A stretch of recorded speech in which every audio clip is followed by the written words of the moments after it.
আসসালামু আলাইকুম, আমি রিয়ামণি। আসলে একটা কথা কি বলবো, বলার ভাষা খুঁজে পাচ্ছি না। এখন এক পর্যায়ে এসে সব দোষ রিয়ামণির। সব পৃথিবীর সব থেকে দোষী মানুষটা হচ্ছে আমি, আর নির্দোষ ব্যক্তি হচ্ছে হিরো আলম। হিরো আলম হচ্ছে নির্দোষ, আর পৃথিবীর সব থেকে দোষী মেয়েটা হচ্ছে আমি। কেন এতটাই মনুষ্যত্বহীন আমি? নো, আমি আমি সর্বপ্রথম একজন মানুষ, আমার মনুষ্যত্ব আছে। আমি তো কোনো কি বলে, আমি তো কোনো অমানুষ না, আমি মানুষ। এবার আসেন, শুরুতেই হিরো আলম যে অপরাধটা করছে, সে পরকিয়া করছে। ওকে ফাইন, দোষ সে করছে, দোষী পুরো দেশের কাছে আমাকে বানাইছে গেল। এরপর সবকিছু মেনে সবকিছু সহ্য করে আলম যখন আমাকে ব্যাগ নিতে চাইলো, সে যখন নিজে থেকেই হচ্ছে একটা মিউচুয়ালে আসলো, আমি তার কাছে ব্যাগ গেলাম। ব্যাগ যাওয়ার পর সে কি করলো দেখেন, সে হচ্ছে গিয়ে সমানে মিথিলার সাথে যোগাযোগ করে, ইতির সাথে যোগাযোগ করে। সেখান থেকে আবার একটা কষ্ট পাইলাম আমি। কষ্ট পেয়ে ওই কষ্টে আমি তারে ডিভোর্স করে দিলাম। আমি হিরো আলমকে ডিভোর্স করে দিলাম তার অন্যায় পেয়ে, তার অপরাধ পেয়ে। ডিভোর্স দেওয়ার পর সে কি করলো, সে সুইসাইড করে, হার্ট অ্যাটাক করে, মরে যায়, ফাঁসি দিতে যায়। এবার আসেন, আবারও তাকে বাঁচানোর জন্য আমি তার কাছে ফিরলাম, যাতে সে ভালো থাকে। তার 3টা বাচ্চা রয়েছে, সে যাতে ভালোভাবে বাঁচতে পারে, তার পাশে দাঁড়ালাম। এবার দেখেন সে কেন হচ্ছে গিয়ে ওই আফতাবনগর জঙ্গলের মধ্যে সন্ধ্যায় যেতে যাবে, রাত্রে 7টায়, সন্ধ্যা 7টায় সে সেই জঙ্গলে কেন যাবে? জঙ্গলে গেল, তারে কে বা কারা মারলো?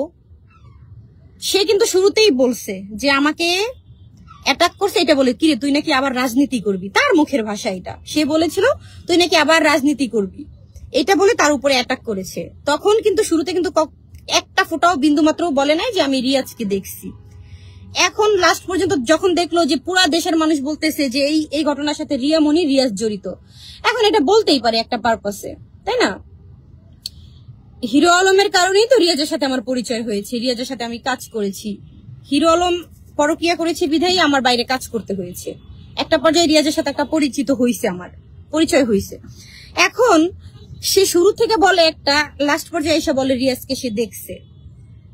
যখন দেখলো দেশবাসী আমার দিকে আঙুল তুলতেছে, রিয়াজের দিকে আঙুল তুলতেছে, তখন সে নিজেও আঙুল তুললো রিয়াজের দিকে। এখন এক পর্যায়ে এসে বলতেছে রিয়াজ সে দেখছে।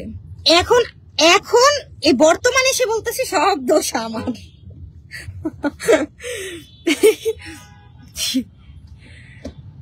কি বলবো, কিচ্ছু বলার নাই, আমার কিচ্ছু বলার নাই। আচ্ছা, আমি একটা কথাই বলতে চাই, আলম তুমি শুরু থেকেই অনেক অন্যায় করছো, তুমি আমার সাথে অনেক অন্যায় করছো। তুমি আমাকে এক প্রকারে ঠকাইছো, ধোকা দিছো, মিথিলার সাথে সম্পর্কে গেছো। ওকে ফাইন, বুঝলাম, তুমি তোমার ভুল বুঝতে পারছো, কিন্তু তুমি কিন্তু একটা ক্রাইম করছো এখানে। কিন্তু তুমি ক্রাইমের পর ক্রাইম করছো, ভুলের পর ভুল করছো। মানুষ কয়টা ভুল ক্ষমা করবে বলো? তুমি একটার পর একটা ভুল করেই যাচ্ছ, তোমার ভুলের কোনো নিস্তার নেই। যাই হোক, আমি বলতে চাইবো, আমি যদি দোষী হয়ে থাকি, এটা তো আমি আর আমার আল্লাহ পাক জানি যে আমি আসলে দোষী কি নির্দোষ। তারপরে দুনিয়ার বেড়াকলে মানুষ অনেক মিথ্যা জালে ফেসে যায়, সমস্যা নেই। আমাকে যদি মিথ্যা মামলায় ফাঁসানো হয়, আমাকে যদি শাস্তি দেওয়া হয়, আমি মাথা পেতে নেব, সমস্যা নেই। জেল হাজত মানুষের জন্যই, এমন না যে আমি একটা নারী মানুষ আমি জেল হাজতে যাব। অসংখ্য নারী আছে জেলে, সমস্যা নেই। তারা হয়তো অপরাধ করে গেছে, আমি হয়তো ভালোবেসে, আমি হয়তো মায়া করে, আমার মনে মায়া বেশি, তো আমি হয়তো মায়া করে যাব। আমি হয়তো মায়া বেশি করছি, সে অসুস্থ হয়ে পড়ছে, তার কাছে ফিরে আসছি, তাকে বাঁচতে সাহায্য করেছি আমি। তো এখন এই অপরাধে যদি আমি অপরাধী হই, কোনো সমস্যা নাই। আমার বিরুদ্ধে আলমকে বলবো তুমি কড়া অ্যাকশন নাও, যথেষ্ট পরিমাণে অ্যাকশন নিতে পারো তুমি, কোনো সমস্যা নেই। কিন্তু আমি রিয়ামণির দ্বারা হিরো আলমের কোনোদিন ক্ষতি হয় না, আর হবেও না। কি ক্ষতি করবো ওনার? উনি তো আমাকে ভালোবাসে, আমি ওনার ক্ষতিটা করবো কি? যদিও আমাকে ঠকাইছে, আমাকে ধোকা দিছে, আমাকে কষ্ট দিছে, কিন্তু ঠকাইছে এটাও বাস্তব। সে ভালোবাসে এটা যেমন বাস্তব, সে আমাকে ধোকা দিচ্ছে এটাও তেমন বাস্তব। সে একটার পর একটা ভুল করতেছে ওটাও বাস্তব। এখন আমি জানি না আমার অন্যায়টা কি।